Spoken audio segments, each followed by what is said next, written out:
Je pense que l'école, c'est la priorité numéro un. Il y a beaucoup de priorités, il y a beaucoup de choses très urgentes.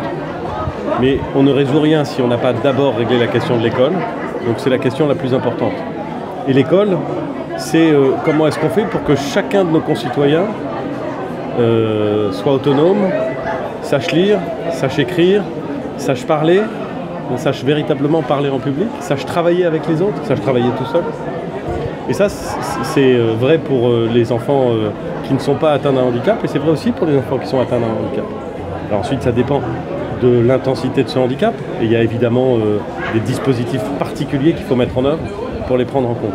On a fait le choix d'une école inclusive, c'est-à-dire d'une école qui, dans toute la mesure du possible, accueille normalement des enfants qui ont des besoins spéciaux. Quand on peut le faire, c'est super. Mais parfois, on ne peut pas le faire. Parce que le handicap est trop lourd, ou parce que il y a trop de personnes qui ont un handicap, ce qui fait que ça désorganise une classe normale. Donc il faut réussir à trouver des solutions. Et alors là, il vaut mieux être pragmatique, parce qu'on peut dire il y a une solution pour tout le monde et c'est celle-là. En vérité, il y a l'adaptation dans une classe, il y a l'AESH qui vient accompagner un enfant porteur de handicap dans la classe. Il y a aussi, comme ici, un dispositif spécifique, mais tout près d'une autre école, ce qui permet d'avoir des temps communs, le cas échéant.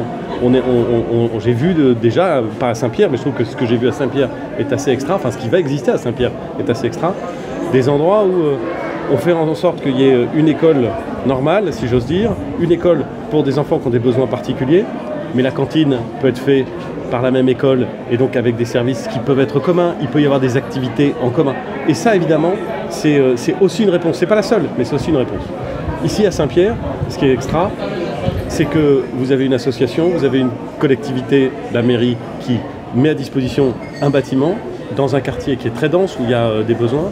Vous avez un conseil départemental qui vient participer au financement. Vous avez l'État, bref, vous avez tous les partenaires qui essaient d'inventer un instrument nouveau qui va répondre à un besoin qui est criant à La Réunion, le besoin d'équipement et de place, si j'ose dire, où on peut accueillir des enfants, et pas seulement des enfants, des jeunes, voire des adultes en situation de handicap. Et donc c'est une avancée. Et d'ailleurs, c'est assez extraordinaire. Vous voyez ceux qui portent le projet, vous voyez les familles d'enfants en situation de handicap, ils sont enchantés parce qu'ils savent que le besoin est réel. Monsieur le Premier ministre, on ne va pas être taquin, mais je veux dire, vous venez découvrir La Réunion. Vous avez beaucoup d'amis à La Réunion? Écoutez, la seule chose que je peux vous dire, c'est que l'accueil est chaleureux. Alors je crois que l'accueil est toujours chaleureux à La Réunion. Les gens ont le sourire, et quand vous vous intéressez à ce qu'ils font, à ce qu'ils sont, quand vous vous intéressez à La Réunion, je crois qu'ils sont extrêmement heureux de vous accueillir et de vous montrer. Et ben moi je suis en train de faire ça. Et ça se passe bien et je suis content.